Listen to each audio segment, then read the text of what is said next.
নমস্কার সিংহ রাশির জাতক জাতিকা, আমার রাজকীয় ভাই বোনেরা। একটু থামুন, আসলে থামবেন না, বরং আপনার সিংহের মতো সাহসী হৃদয়টাকে একটু শান্ত করে বসুন, কারণ আজকের এই কথাগুলো আপনার মেরুদণ্ডে কাঁপুনি ধরিয়ে দেবে। আমি যখন আগামীকাল ২১শে আগস্ট ২০২৬ এর পঞ্জিকার পাতাটা উল্টালাম, তখন আমার চোখ কপালে উঠে গেল। শুধু পঞ্জিকা নয়, আমি যখন গ্রহদের অবস্থান দেখলাম, তখন আমার গুরুদেবের সেই কথাটা মনে পড়ে গেল, যেদিন সূর্য নিজের সিংহাসনে বসে রাজদণ্ড হাতে তুলে নেন, সেদিন পৃথিবীর কোনো শক্তিই সিংহ রাশির জাতক জাতিকার গতি পরিবর্তন করতে পারে না। আর আগামীকাল ঠিক সেই দিনটিই আসছে। শুক্রবার, শুক্লা নবমী তিথি, অনুরাধা নক্ষত্র, বৈধৃতি যোগ, আর তার ওপরে সূর্যদেব নিজের রাশি সিংহে অবস্থান করছেন। জ্যোতিষশাস্ত্রে এটাকে বলা হয় স্বরাশি সূর্য। যখন রাজা নিজের সিংহাসনে বসেন, তখন তাঁর এক কথায় যুদ্ধ থেমে যায়, এক কথায় ব্যবসা চাঙ্গা হয়, এক কথায় ভাগ্যের চাকা ঘুরে যায়। আর সেই সূর্যদেব আজ আপনাদের দিকে তাকিয়ে আছেন। শুধু তাকিয়ে নন, তিনি আপনাদের দিকে উভয় হাত বাড়িয়ে দিয়েছেন। এই হাত থেকে পড়তে চলেছে অশেষ আশীর্বাদ, কিন্তু সেই আশীর্বাদ গ্রহণ করার জন্য আপনাকে ৩টি নির্দিষ্ট দরজার সামনে দাঁড়াতে হবে। হ্যাঁ, আমি নিশ্চিত করে বলছি, আগামীকাল ২১শে আগস্ট থেকে সিংহ রাশির জাতক জাতিকাদের জীবনে ৩টি স্বতন্ত্র দিক থেকে অর্থলাভের দরজা খুলতে শুরু করবে। এই ৩টি দরজা আপনার ২০২৬ সালের বাকি সময়কে, আপনার আগামী ৫ বছরের আর্থিক কাঠামোকেও পাল্টে দিতে পারে। কিন্তু এই পথে রয়েছে একটি গভীর খাদ, একটি ধারালো বর্ষা যা আপনাকে আঘাত করতে পারে, আর সেই বর্ষাটি ধারণ করে আছে আপনার নিজের ছায়ার মতো কাছের কেউ, যাকে আপনি এখনও চিনতে পারেননি। আমি আজ সেই ৫টি বিষয়কে এত গভীরে বিশ্লেষণ করব যে আপনি নিজের ভবিষ্যৎকে আয়নার মতো দেখতে পাবেন। আমি প্রথম দরজাটা খুলি। এটি হল অপ্রত্যাশিত অর্থলাভ ও নতুন আয়ের সুযোগের দরজা। জ্যোতিষশাস্ত্রের নিয়ম অনুযায়ী, সূর্য যখন নিজের রাশিতে অবস্থান করে, তখন তার সপ্তম দৃষ্টি পড়ে কর্কট রাশির ওপর, আর দ্বাদশ দৃষ্টি পড়ে মকর রাশির ওপর। এই দৃষ্টিগুলো আপনার জন্য অর্থের উৎস তৈরি করছে। আগামীকাল অনুরাধা নক্ষত্রের প্রভাবে চাঁদ ধনু রাশিতে থাকবে, আর ধনু রাশির অধিপতি বৃহস্পতি আপাতত সিংহ রাশিতেই অবস্থান করছেন। এই গ্রহগুলোর পারস্পরিক ত্রিকোণ সম্পর্ক গোটা আকাশে একটি সুবর্ণ জাল তৈরি করছে। এই জালে ধরা পড়বে আপনার আগের সব আটকে থাকা অর্থ। আপনি হয়তো গত ৩-৪ বছর আগে কোনো পুরনো বিনিয়োগ করেছিলেন, স্টক মার্কেট, মিউচুয়াল ফান্ড, অথবা কোনো বন্ধুকে ব্যবসার জন্য দিয়েছিলেন, যা আপনি ভেবেছিলেন নষ্ট হয়ে গেছে। আগামীকাল থেকে সেই টাকা ফিরে আসতে শুরু করবে। আমি আরও সুনির্দিষ্ট বলছি, ২১শে আগস্ট সকাল ১০টা থেকে দুপুর ১২টার মধ্যে যদি আপনার মোবাইলে কোনো ব্যাংক বা বিনিয়োগ সংস্থার ফোন আসে, তাহলে সেটা ফোন নেবেন। কিন্তু শুধু টাকা ফিরে আসাই নয়, আগামীকাল থেকে ২৫শে আগস্টের মধ্যে পুরনো কোনো সম্পত্তি, যা আপনার বাবা মায়ের নামে ছিল বা যা নিয়ে পারিবারিক বিবাদ চলছিল, তার নিষ্পত্তি হতে পারে। এই অর্থ আপনার হাতে এলেই কিন্তু মা লক্ষ্মীর নিয়ম মনে রাখবেন। যেহেতু শুক্রবার, তাই এই অর্থের অন্তত ১/৫ সাদা বস্তু দান করুন, সাদা চাল, দুধ, অথবা সাদা মিষ্টি। মা লক্ষ্মী যখন দেখবেন আপনি তাঁর দেওয়া অর্থ ভাগ করছেন, তখন তিনি সেই অর্থকে দ্বিগুণ করে আবার আপনার ঘরে ফিরিয়ে দেবেন। আরও একটি রহস্যের কথা বলি, আগামীকাল যদি আপনি স্বপ্নে হলুদ রং দেখেন, অথবা সোনার গহনা দেখেন, তাহলে বুঝবেন এই অর্থলাভের পরিমাণ আপনার কল্পনার চেয়েও অনেক বেশি হবে। কিন্তু যদি স্বপ্নে লাল রং দেখেন, তাহলে সাবধান, সেই অর্থের লোভে আপনাকে তাড়াহুড়ো করে কোনো সিদ্ধান্ত নিতে হবে না। এবার আসি দ্বিতীয় দরজায়। এটি হল কর্মক্ষেত্রে বড় পরিবর্তন ও সাফল্যের দরজা। সিংহ রাশির জাতক জাতিকারা, আপনাদের জন্য কর্মক্ষেত্র হল যুদ্ধক্ষেত্র। সূর্য যখন নিজের রাশিতে থাকে, আপনারা সেই যুদ্ধক্ষেত্রের সেনাপতি হয়ে ওঠেন। আগামীকাল ২২শে আগস্ট থেকে বুধ গ্রহ সিংহ রাশিতে প্রবেশ করবে। বুধ হল বুদ্ধি, যোগাযোগ ও বাণিজ্যের দেবতা। বুধ যখন সূর্যের সাথে একত্রিত হয়, তখন আপনার কথার মধ্যে এক অলৌকিক প্রভাব তৈরি হয়। অফিসে বা ব্যবসায় যে প্রকল্পটি গত ৩ মাস ধরে আটকে ছিল, সেটি হঠাৎ করে গতি পাবে। আমি জানি অনেকেই হয়তো মনে করছেন, আমি তো অনেক চেষ্টা করেছি, বস তো শুনছেন না, কিন্তু আগামীকাল থেকে পরিস্থিতি বদলে যাবে। ২১শে আগস্ট সকালে অফিসে ঢোকার আগে একটু কাজ করবেন, মুখে একটু হাসি রাখবেন, কথায় একটু আত্মবিশ্বাস আনবেন। কারণ সূর্যের প্রভাবে আপনার মুখমণ্ডলের দীপ্তি এমন হবে যে যে কেউ আপনার দিকে তাকিয়ে মুগ্ধ হবে। 22শে আগস্টের পর অফিসে কেউ যদি আপনার বিরুদ্ধে কোনো কথা বলে, আপনার বস যদি আপনাকে কোনো কঠিন কাজ দেন, তাহলে সেটা অস্বীকার করবেন না, বরং সেই কাজকে নিজের দক্ষতা প্রমাণের সুযোগ হিসেবে নিন। আরও একটি গুরুত্বপূর্ণ ইঙ্গিত, আগামীকাল সন্ধ্যা ৫টা থেকে ৭টার মধ্যে যদি কোনো গুরুত্বপূর্ণ ইমেইল বা প্রস্তাব আসে, তাহলে সেটা অবশ্যই পড়বেন। কারও কাছে কোনো প্রশ্ন থাকলে দ্বিধা করবেন না। আমি এই সময়ে আপনার কর্মক্ষেত্রে একটি বড় পরিবর্তন দেখতে পাচ্ছি, হয়তো আপনার পদোন্নতি হবে, অথবা আপনাকে একটি নতুন দায়িত্ব দেওয়া হবে যা আপনার ক্যারিয়ারের দিক বদলে দেবে। কিন্তু এই সাফল্যের মাঝেও একটি সতর্কতা রয়েছে, কর্মক্ষেত্রে অহংকার যেন না আসে। সিংহ রাশির জাতক জাতিকাদের স্বভাব হল নিজের গৌরব প্রকাশ করা, কিন্তু এই সময় যদি আপনি নিজের সাফল্য নিয়ে বেশি উচ্ছ্বসিত হন, তাহলে শত্রুরা আপনার বিরুদ্ধে ষড়যন্ত্র করতে পারে। তাই মাথা নিচু রাখুন, কিন্তু কাজকে উচ্চে রাখুন। তৃতীয় দরজা হল পরিবারে সুখবর ও শান্তির দরজা। অনুরাধা নক্ষত্রের দেবতা হলেন মিত্র, মানে বন্ধুত্ব ও সহযোগিতা। এই নক্ষত্রের প্রভাবে পরিবারের সঙ্গে আপনার সম্পর্ক আগের চেয়ে অনেক বেশি মধুর হবে। আগামীকাল শুক্রবার হওয়ায় মা লক্ষ্মীর পাশাপাশি মা সন্তোষী দেবীও আমাদের স্মরণীয়। এই সময়ে বাড়িতে যদি আগে থেকেই কোনো অশান্তি থাকে, কোনো তর্কবিতর্ক চলে, তাহলে আগামীকাল সকালে সেই সব ভুলে গিয়ে আপনার স্ত্রী বা স্বামীকে ১ কাপ মিষ্টি চা খাওয়ান। কিন্তু শুধু চা নয়, চায়ের সাথে ১ টুকরো সাদা মিষ্টি বা পায়েস দিন। দেখবেন সেই ব্যক্তির মন একটু দূরে থাকে না, তারা আপনার কাছে ফিরে আসবে। বাবা মায়ের স্বাস্থ্যের প্রতি বিশেষ নজর রাখবেন। বৈধৃতি যোগের প্রভাবে অনেক সময় বয়স্ক মানুষের রক্তচাপ বা হার্টের সমস্যা বাড়তে পারে। আগামীকাল যদি আপনার মা বাবা বলেন যে তারা অফিসে বা কাজে যাবেন না, তাহলে জোর করবেন না, তাদের একটু বিশ্রাম দিন। বাচ্চারা যদি স্কুল কলেজে যায়, তাহলে তাদের যেন বেশি রোদে না ঘোরে সেদিকে খেয়াল রাখবেন।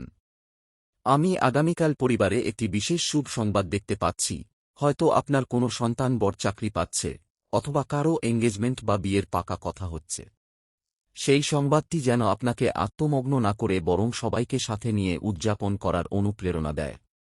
একটি কথা মনে রাখবেন, আগামীকাল রাতের খাবারের সময় সবাইকে একসঙ্গে বসতে বলুন।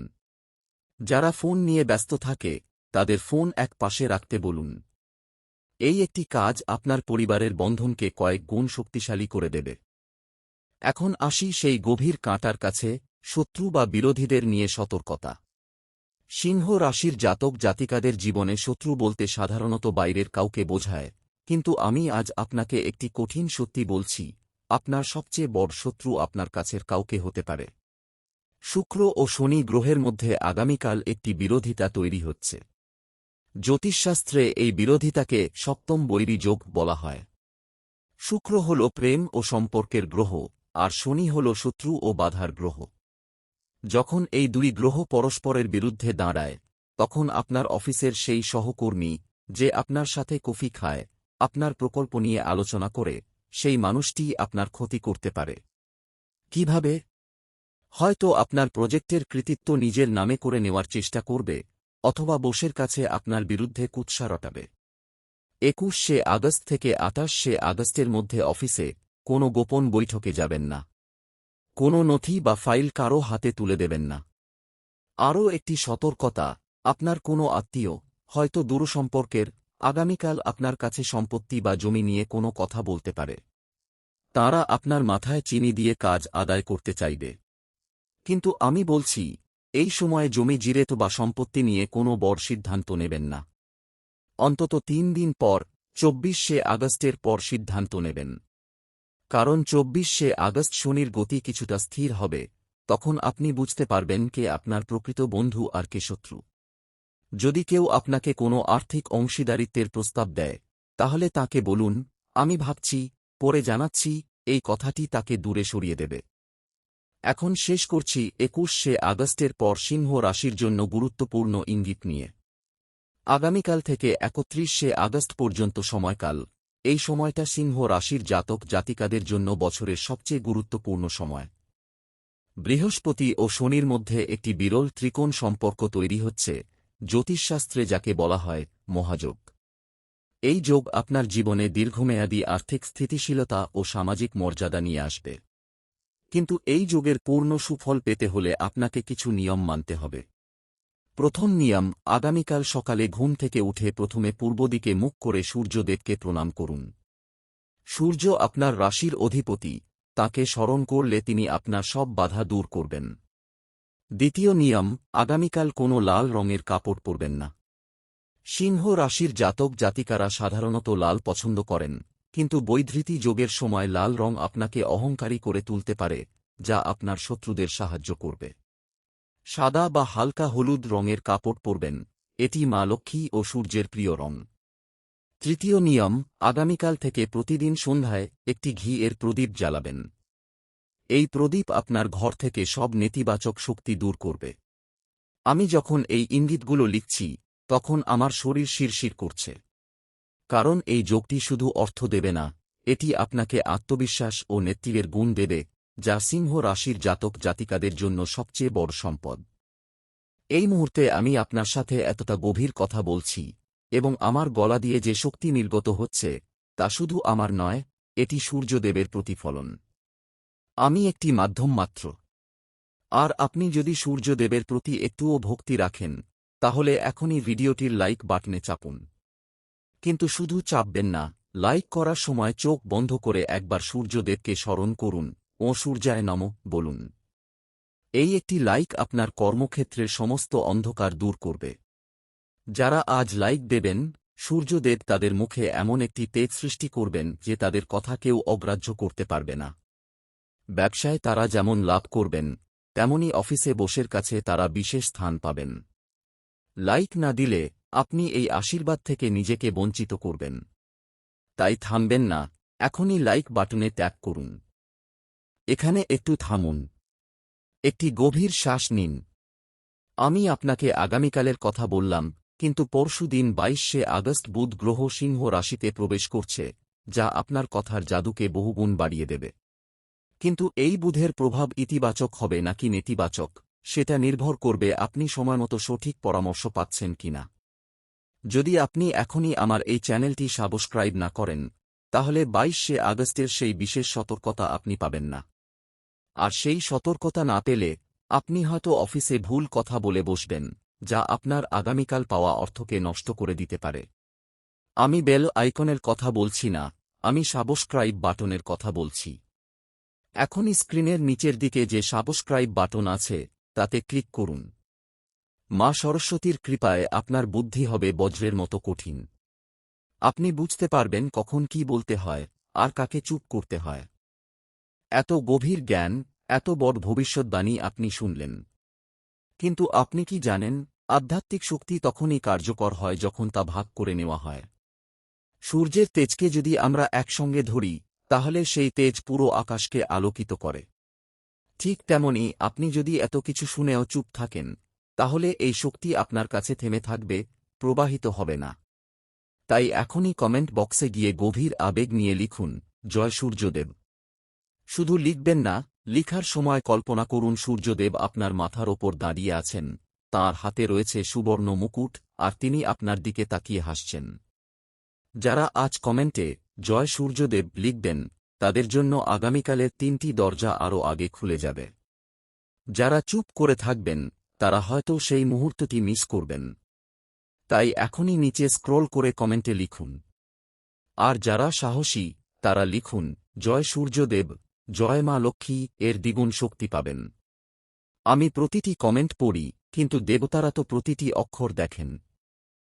এবার সবশেষে, যখন আমরা একেবারে কাছাকাছি চলে এসেছি, আমি আপনাকে একটি অমোঘ, অক্ষয় ও অত্যন্ত গোপনীয় রক্ষামন্ত্র দিচ্ছি। এই মন্ত্রটি সিংহ রাশির জন্য বিশেষ। সূর্যদেবের মূল বীজ মন্ত্র এটি, যা আপনাকে শুধু অর্থই দেবে না, দেবে অমৃত সমান শক্তি, যা আপনার ভেতরের সিংহকে জাগিয়ে তুলবে। তবে শুধু মুখে পড়লেই চলবে না, এই মন্ত্রকে সক্রিয় করতে হবে। মানে এটি পড়ার সময় আপনার মনে এত গভীর বিশ্বাস থাকতে হবে যে যেন সূর্যদেব আপনার সামনে দাঁড়িয়ে আছেন। মন্ত্রটি হল, ও ঘৃণী সূর্যায় নমঃ। আমি আবারও বলছি, ও ব্রহ্মাণ্ডের মূল ধ্বনি, ঘৃণী সূর্যের তেজের বীজ, সূর্যায়, সূর্যদেবকে নমঃ, প্রণাম। এই মন্ত্র আপনাকে আজ রাতে ঘুমাতে যাওয়ার আগে কমপক্ষে ২১ বার জপ করতে হবে। ২১ সংখ্যা, কারণ আগামীকাল ২১শে আগস্ট। কিন্তু ২১ বলতে আমি ২১ বার বা ১০৮ বার, যা আপনার সময় অনুযায়ী। আর জপ করার সময় পূর্ব দিকে মুখ করে বসবেন, হাতে একটু জল নিয়ে সেই জল আপনার মাথায় ছিটিয়ে দেবেন। এতে সূর্যদেবের শক্তি আপনার শরীরে প্রবেশ করবে। কিন্তু আমি কঠিন নিয়ম দিচ্ছি, এই মন্ত্র তখনই পূর্ণ শক্তি পাবে যখন আপনি কমেন্ট বক্সে এই মন্ত্রটি লিখে দেবেন। কমেন্টে লিখুন, ও ঘৃণী সূর্যায় নমঃ, জয় সূর্যদেব। আমি জানি অনেকেই হয়তো বলবেন, মন্ত্র তো মুখে পড়লাম, কমেন্টে লিখব কেন? কারণ কমেন্টে লেখাটি হল আপনার অহংকারকে বশীভূত করার একটি মহৎ ব্রত। এটি পাবলিকলি ঘোষণা করা যে, হ্যাঁ, আমি সূর্যের আলো গ্রহণ করছি, আমি সেই শক্তির অংশ হতে চাই। যারা কমেন্টে লিখবেন না, তারা জপ করলেও সেই জপের অর্ধেক শক্তি বাতাসে মিশে যাবে। কিন্তু যারা পূর্ণ বিশ্বাসে জপ করবেন এবং কমেন্টে লিখবেন, সূর্যদেব নিজে স্বয়ং তাদের রক্ষাকর্তা হবেন। সেই দিন অফিসের কোনো শত্রু, কোনো সহকর্মী, কোনো বস আপনার ক্ষতি করতে পারবে না। সূর্যদেবের সপ্ত ঘোড়ার রথ আপনার চারপাশে একটি অগ্নি প্রতিরোধক প্রাচীর তৈরি করে দেবে। আর যদি আজ রাতে আপনি স্বপ্নে সূর্য দেখেন, লাল বা হলুদ বর্ণের, তাহলে বুঝবেন আপনার আর কিছু চিন্তা করার নেই, আপনার সব কাজ সিদ্ধ হবে। স্বপ্নে যদি সিংহ দেখেন, তাহলে তো কথাই নেই, আপনি বিজয়ী। এই ভিডিওটি আপনার প্রতিটি প্রিয়জনের কাছে শেয়ার করুন। বিশেষ করে যাদের সিংহ রাশি, তাদের তো অবশ্যই। কারণ শুধু আপনার নয়, আপনার বন্ধু বা আত্মীয়েরও হয়তো এই সতর্কতা ও আশীর্বাদের প্রয়োজন। যদি তারা এই ভিডিও না দেখে, তাহলে তারা সেই কাঁটার আঘাত থেকে বঞ্চিত থাকবে, আর সেই ৩টি দরজাও তারা চিনতে পারবে না। তাই এখনই শেয়ার বাটনে ক্লিক করুন এবং যাদের ভালোবাসেন, তাদের কাছে এই জ্যোতিষীয় বার্তাটি পৌঁছে দিন। আমার শেষ কথায় আসছি। আজকের দীর্ঘ আলোচনায় আমি যা বললাম, ৩টি দরজা, ৩টি অর্থলাভের পথ, অপ্রত্যাশিত আর্থিক লাভ, কর্মক্ষেত্রে বড় সাফল্য এবং পরিবারে সুখ শান্তি, পাশাপাশি শত্রুর সেই ধারালো বর্ষা নিয়ে সাবধান করে দিয়েছি। এখন প্রশ্ন হল, এই ৩টি সুযোগের মধ্যে কোনটি সিংহ রাশির জাতক জাতিকাদের জীবনে সবচেয়ে বড় পরিবর্তন আনতে পারে? আমি জানি অনেকের মন হয়তো বলছে, অর্থলাভ তো বড় কথা, আবার কারও মন বলছে, কর্মক্ষেত্রে সাফল্যই আসল, আর কেউ হয়তো ভাবছেন, পরিবারের শান্তি সবচেয়ে বড় সম্পদ। কিন্তু আসল উত্তরটা কিন্তু আপনার কর্মের ভেতর লুকিয়ে আছে। জ্যোতিষ শুধু ভবিষ্যৎ বলে না, জ্যোতিষ পথ দেখায়। সূর্যদেব আপনাকে আলো দিচ্ছেন, সেই আলোতে কোনো পথে হাঁটবেন, সেটা আপনার সিদ্ধান্ত। কিন্তু মনে রাখবেন, সিংহ রাশির জাতক জাতিকারা কখনো পিছিয়ে পড়ে না। আপনারা সূর্যের সন্তান, আপনাদের মধ্যে আছে রাজা হওয়ার গুণ, সেনাপতি হওয়ার গুণ। সেই গুণকে জাগিয়ে তুলুন। আজকের এই বার্তা যেন আপনার জীবনে সত্য হয়, আমার এই প্রার্থনা রইল। আগামীকাল আপনার ঘরে সোনালি আলো আসুক, আপনার ব্যাংকে টাকা আসুক, আপনার অফিসে সাফল্য আসুক, কিন্তু সবচেয়ে বড় কথা, আপনার হৃদয়ে আসুক অসীম শান্তি। জয় সূর্যদেব, জয় মা লক্ষ্মী, হর হর মহাদেব। সব ঠিক হবে। ও শান্তি।